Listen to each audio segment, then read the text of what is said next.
हरि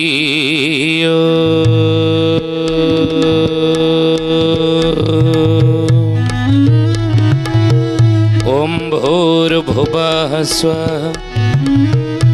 तत्सवितुर्वरेण्यं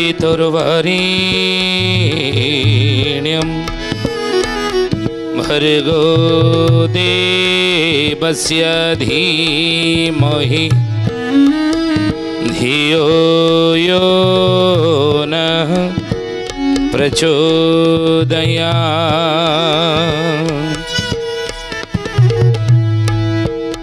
ध्यानमूलं गुरुर्मूर्ति पूजामूलं गुरुरुपदं मंत्रमूलं गुरुर्वाक्यं मोक्षमूलं गुरुर्कृपा।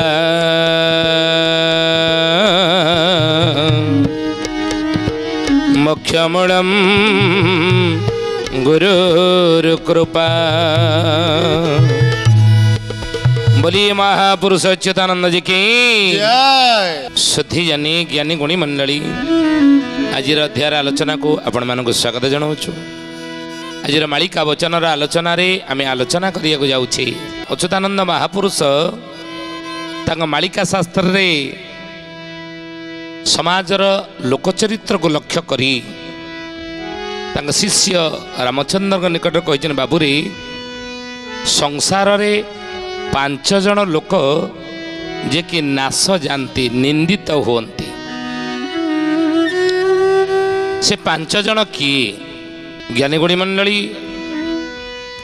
श्लोकटी अच्छी कौन ना असंतुष्टा द्विजा नष्टा संतुष्टाश्च मही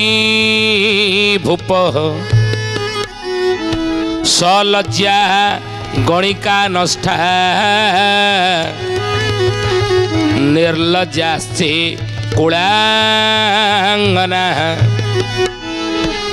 ये 5 जन संसार रे नष्ट होती नाश होती बा निंदित अपमानित होती। यदि न बुझी पारे अच्युतानंद महापुरुष मालिकार नाम हरिवंश आलोचना कले मन रखु आम समय आवश्यकता रही दरकार मध्य कौन ना हरिवंश लिखिले नृपति होइण जेबे संतोष विप्र असंतोष होई सर्वदा गई सर्वदा गई बाबू सर्वदा गई सर्वदा गई बाबू सर्वदा गई। नृपति होइण जेबे संतोष हुई तामाने कौन नृपति कहले कि राजा। अच्युतानंद नीति शास्त्र कहते देखंतु हे ज्ञानी गुणी मंडली जने राजा राजा जदि संतोष हो गला नहीं जेतिकी मो पाखर संपत्ति अच्छी राज्य से मो प्रजा यथेष्ट आउ मोर कुआडे संपत्ति ठोल करवा दरकार नहीं राजकोष बढ़ेवा दरकार नहीं आउ चली जाऊँगी तो ये राज्य जय कली कली आउ जी सैन्य सामंत मोर सेनाबाहिनी अच्छा से यथेष्ट आउ जदि संतोष हो गला राजा प्रतिटी कार्य ताले समाज रे से निंदित अपमानित बा तार कौन ना नाश होए। मन रखते कथा ज्ञानी गुणी मंडली सुधियानी रावण बर पाई 56 गंडा जुग भोग करियो बोली ये 56 गंडा जुग भोग करियो बोली बर पाई त्रेता जुग रे एवं से इति मु भोग करी एते 56 गंडा जुग हाँ मु कौन करी ना समुद्र को मनीष मला परे कौन हुए ना स्वर्ग को जाती कितु मु निशुणी बांधि स्वर्ग को सीढ़ी बांधि बंची अवस्था मनीष जाकि पहुँच समुद्र पानी लुणिया ताको मु मधुर करदेवी सागर पानी को मधुर करदेवी नहीं ये बड़ी सी भाभी नहीं संतोष है जहाँ जी मत बर मिली जी संभव किंतु करा कि ना तेणु शास्त्र कहते जड़े नृपति जड़े राजा सी केतबेले कौन ये संतोष हवा उचित नुह आउरी सी आग को विजय जदि राज्य जय कला आउरी विजयर आशा तार उद्दीपना हवा दरकार उद्रेक हवा दरकार जेतिकी राज्य जय करी धन प्राप्त है आउरी सी रोजगार क्षम प्रजा मानकू बा ता राज्य को सी करिबा दरकार राज्य जय करिबा दरकार नृपति जदि संतोष हो गला तार नाश हुए समाज रे से अपमानित हुए आउ विप्र संतोष होई सर्वदा मागई संसार रे आउ किए ज्ञानी गुणी मन आज सामाजिक व्यवस्था को देखुना सामाजिक व्यवस्था को जदि देखा से हाँ ना राजनीति स्तर को जदि देखा आमको एत सब से अच्छी आम जी अच्छु ये अच्छु संतोष किसी आउ प्रचार करवा दरकार ना कि उद्योग करवा दरकार ना आम ठीक अच्छे आमको एति मिल है संतोष होगा कौन है नाश अधिक आत्मविश्वास जो या परिणति नहीं सामाजिक व्यवस्था को आप देखो वर्तमान समय को आम जब देखा से ही कि वर्तमान राजनीति क्षेत्र में संतोष जी है ना ये अच्छे ठीक आम सब ठीक ठाक कर दीचु है कौन है भाई प्रयत्न जदि न कले उद्यम प्रचेषा जदि न कले ताले कौन होगा नाश जीवा आज समाज नहीं आउ विप्र असंतोष होई सर्वदा मागई विप्र जदि असंतोष हो गला सर्वजदि मागी बसिला ताले कौन हो समाज से निंदित हे अपमानित हे आगे बर किए न कहे पचरे कहे ना कहे आज एते देले सेते मागुची ये ज्ञानी गुणी शुद्धि जानी जिते देले पुणी आउर तार दरकार एते लोभ अच्युतानंद से कहले विप्र असंतोष होई सर्वदा जी मागिला सब मागिब ताले कौन हम समाज से निंदित अपमानित एवं तार पतन ही हुए बोलिए महापुरुष अच्युतानंद जी की शुद्धि जानी ज्ञानी गुणी मंडली आज मालिका वचन आलोचन में आलोचना करुचे कौन ना समाज रे क्यों 5 जन लोक निंदित अपमानित हुंती एवं तांकर पतन हुई कहिले नारी बेश्या होई जेबे एला लज्जावती कूल स्त्री होई लज्जा छाड़ी परे रती छाड़ी परे रती बाबू छाड़ी परे रति छाड़ी परे रती बाबू छाड़ी परे रति ज्ञानी गुणी मंडली शुद्धि जानी ये कथा आमे कहूनु शास्त्र रे कहा जाइछि नारी जदि बेसिया कि लज्जावती है जदि गणिका सी जदि लज्जावती है लज्जाशील है ताले कौन हम ना समाज से निंदित हेबनी आउ कूल स्त्री होई लज्जा छाड़ी परे रति कूल स्त्री है जदि लज्जा कौन लज्जा छाड़ीदेला समाज निंदित हे घरे शाशु शशुर कहे प्रथम स्वामी कह पिला माने आंगुली देखेबे नहीं आउ महापुरुष कहले समाज रे तार लोक हसासी हे तेणु से हे ज्ञानी गुणी मंडली शुद्धि जानी अच्युतानंद महापुरुष ये कथा को कौन कहले बोले ठूल ब्रह्मांड जे हरि उठी ठाबे ठाबे गोड़ युद्ध होइबा ठाकुर माने जे पड़ी पाइबे लंगड़ा जे युवती हेबे कहे वचन मोर जे ठाकुराणी होई न रहिबे बरुथिबे बार बर जे ठाकुराणी होई केही न रहिबे बरुथिबे बार बर जे अच्युतानंद महापुरुष मालिकार लिखिले कौन कहले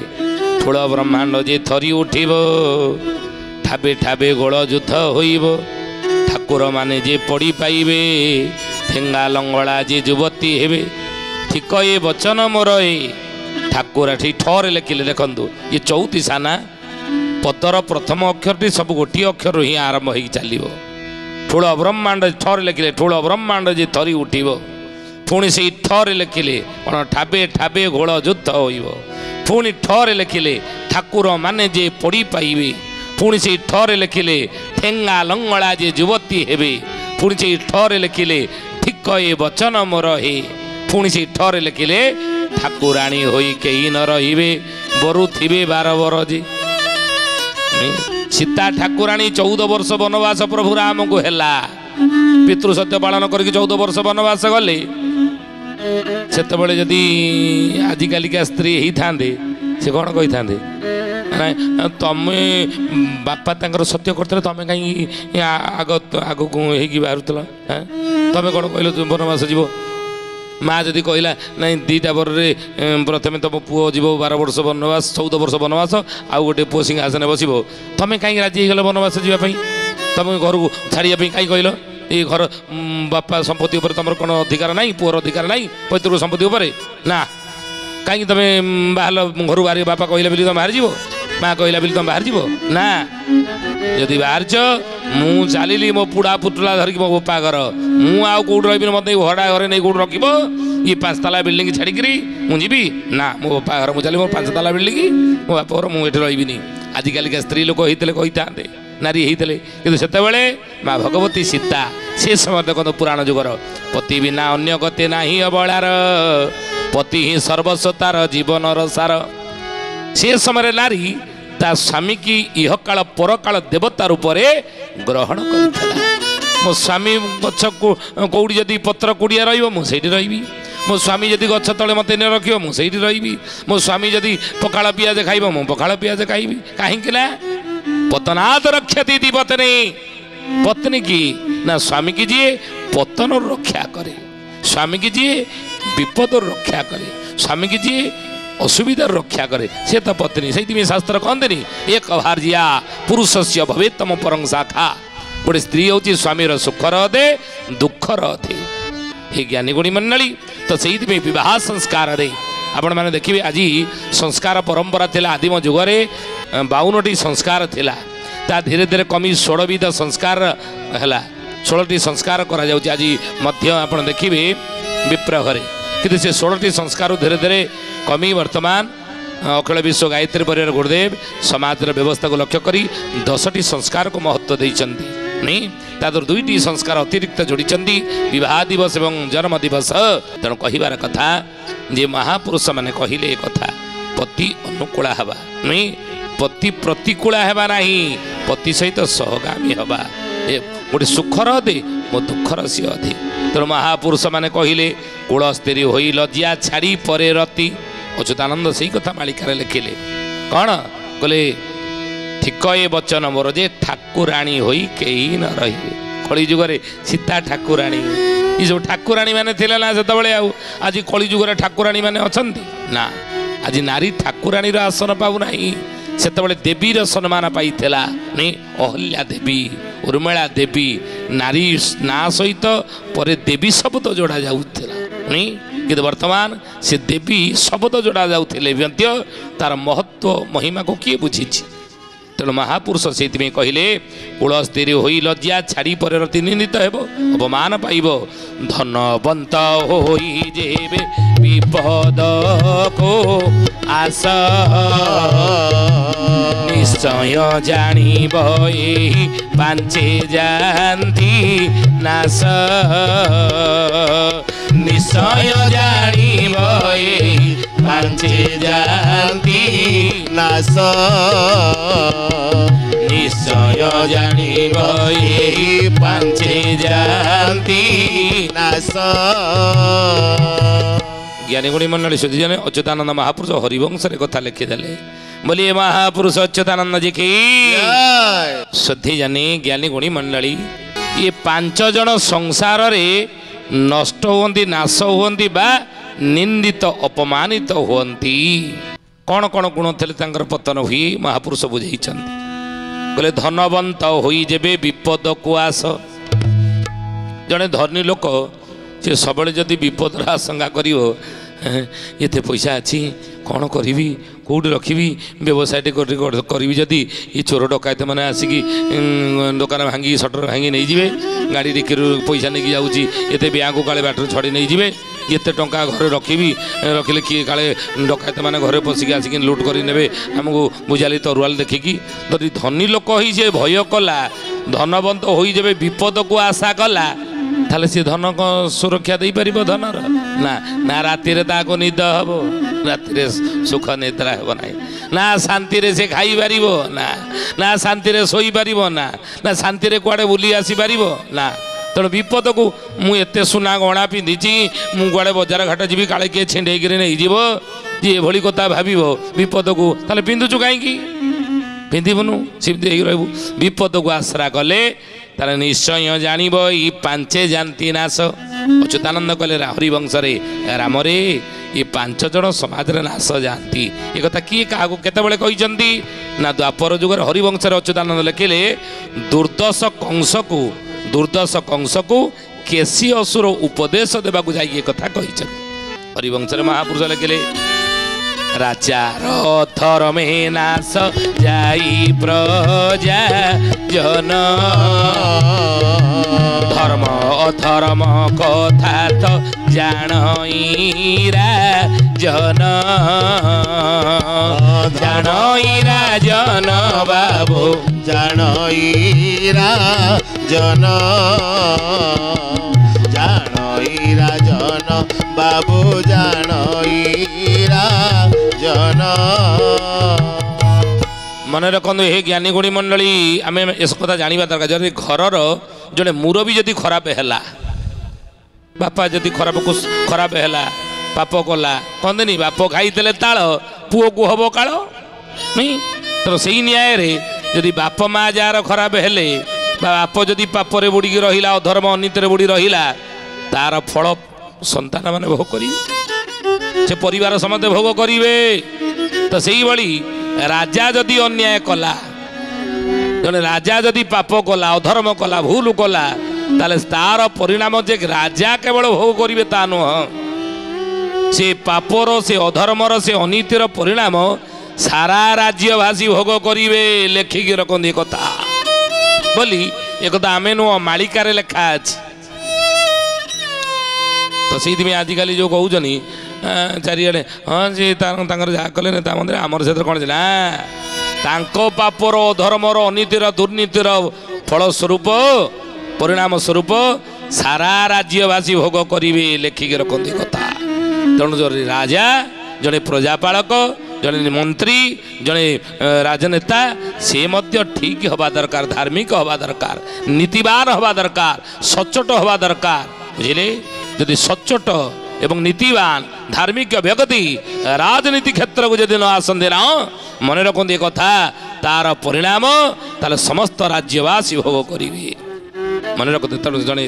राजा शासनकर्ता नेता हुंतु बा प्रशासक हुंतु से नीतिवान न्यायवंत सच्चोट एवं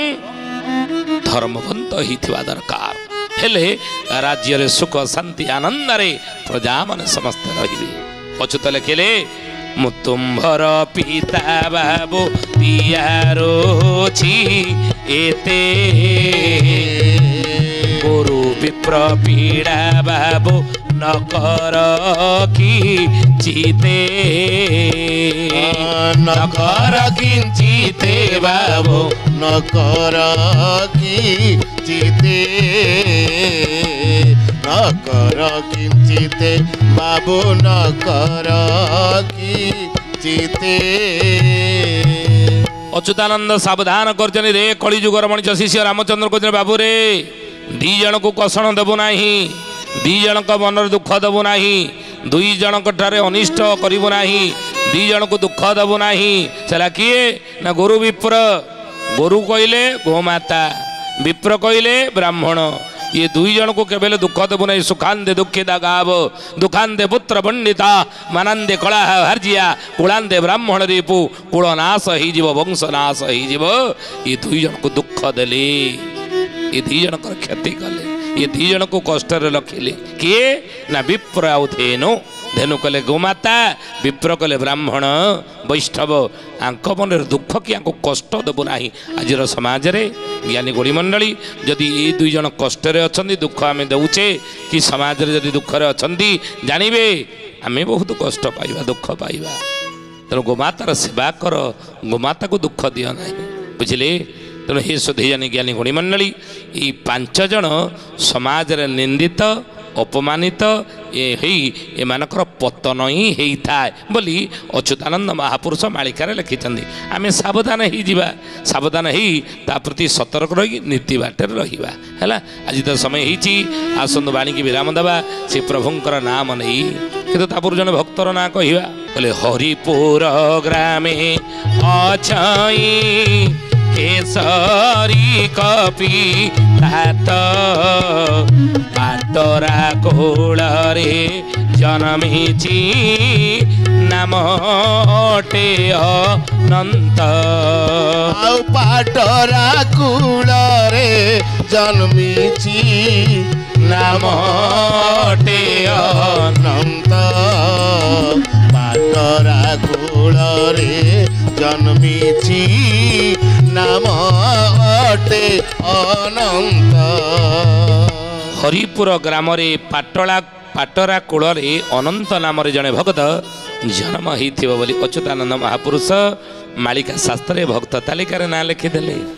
आम तो भक्त ना कहलु आप ठाब करेंगे आज तो समय होती आसंत बाणी की विराम देवा प्रभुंकर नाम नहीं रघुपति राघव राजा राम